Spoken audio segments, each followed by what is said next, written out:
Mr. Shri Shri Guru Gauranga, Om Prabhupada, Harinam Sankirtan Ki Jai.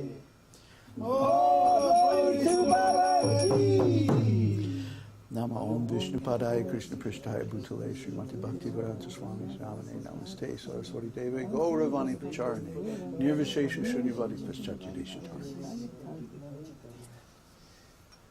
Hare Krishna. Nice, yummy kirtan. Okay. Amanomium. I think we should practice faster. They've been practicing kirtan every day, several hours. It's really coming out, huh? Mm-hmm. Yeah, immediate improvement in the kirtan. Very satisfying, very good. What did they say? It's very nice kirtan. Ah, yeah. We can do nice kirtan, see? Don't have to be dummies forever.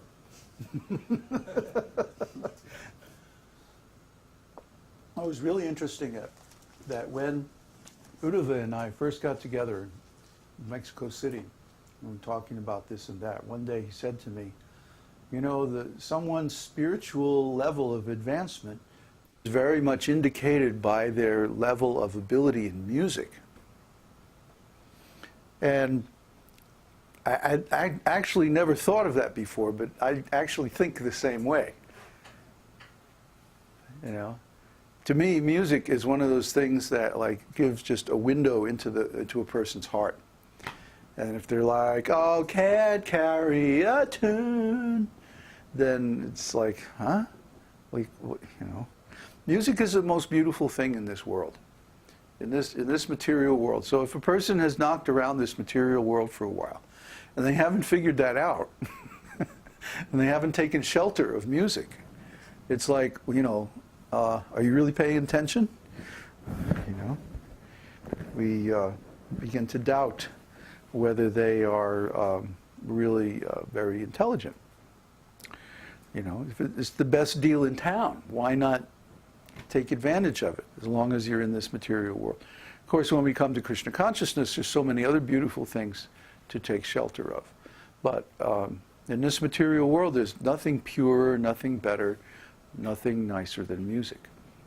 And a lot of this has to do with the fact that when you play music very nicely, it's actually transcendental sound vibration. The Śrīmad-Bhāgavatam, Prabhupada's commentary on Śrīmad-Bhāgavatam in the third canto, he talks about the sound vibrations. Sa ri ga ma pa dha ni sa. And he says when these are sung in the Vedic tuning, in the swaras, swara means when you have two notes, two tones with an integral whole number ratio of vibrations, like 3 to 2, 4 to 3, 8 to 7, like that. Then you have a swara. And this produces specific effects in the inner ear. Our ear is actually designed to recognize swaras. And I'm not going to go into it, how it's kind of complex and technical, but just take it from me, that when you hear a swara, you go, ah, that's beautiful. But when you hear something that's off, you go, oh, isn't it? So this is because we have built into our ear a mechanism for recognizing transcendental sound vibration. What a coincidence. You'd think like the whole universe was designed by the same person or something. That's not possible. No, it's just chance evolution. Yeah. The same harmonic ratios that are embedded in the vibratory properties of every atom in the universe just happen to be designed into the human ear as well. You know, it must be chance result of evolution. Big Bang. Right, Big Bang. Yeah, there we go. You'd have to be an idiot to think that. I mean, that is like completely... So when we hear beautiful sound vibrations, then it reinforces our feeling that, oh yeah, the universe does make sense. There's that same harmonic series that's in the rainbow that I see in the sky is also there in my ear. That's a wonderful thing. So then when we get, like today, we found out that some former devotees had left our group. Unfortunately, they didn't tell us. And the only way we found out that they even left was that we had to track them down and talk to them on the phone, one of them anyway, and really more or less demand an explanation for their behavior. And then another one of our devotees wrote the other member of this couple and asking for an explanation. And guess what? She gave a completely different explanation. You see?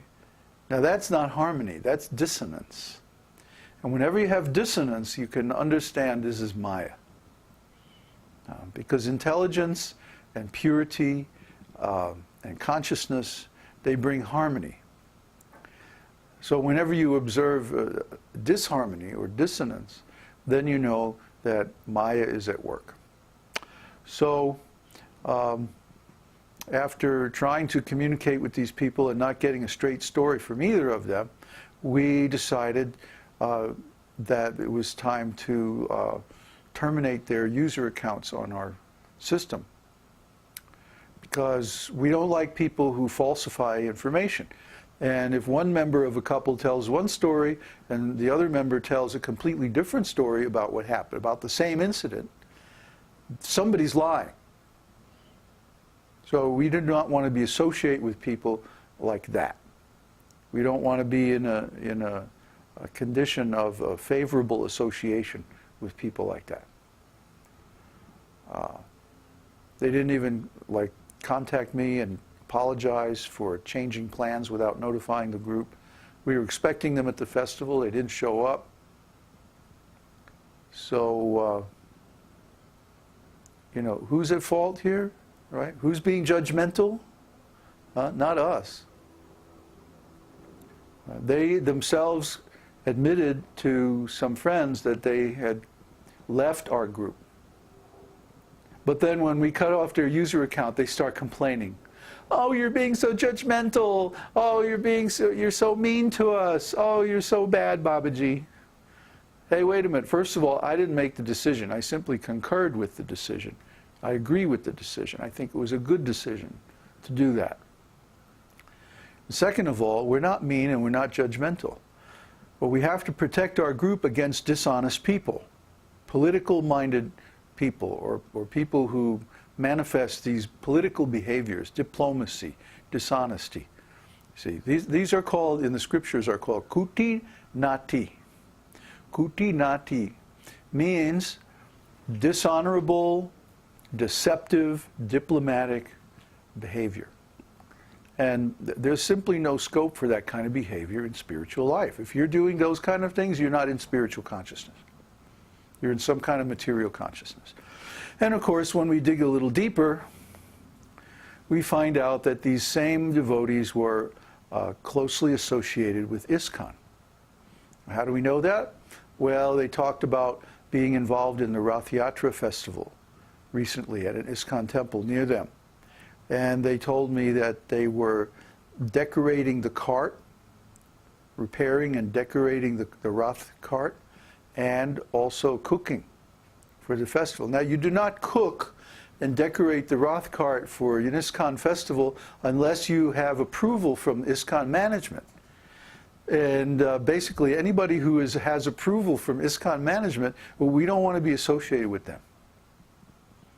And we've gone into this before very deeply, why this is so. Because these people always introduce diplomatic and political behavior.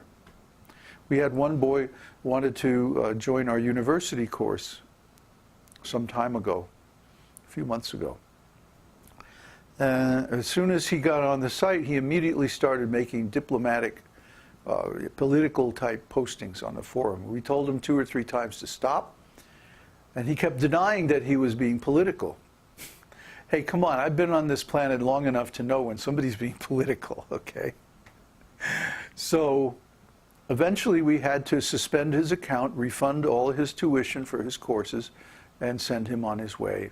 With our blessings, may you find peace and love in ISKCON. Hare Krishna. Because he's manifesting those ISKCON qualities, he's associating with ISKCON devotees, and then he's trying to do the same type of thing here, and we don't accept that. That's why when you join our community site, for example, we insist on your full name, a recognizable picture, your real email address, your real location on the map, and so forth. You see? So these devotees, they wanted to be like area focalizers. They wanted to coordinate and help start community for us. And there's so many things they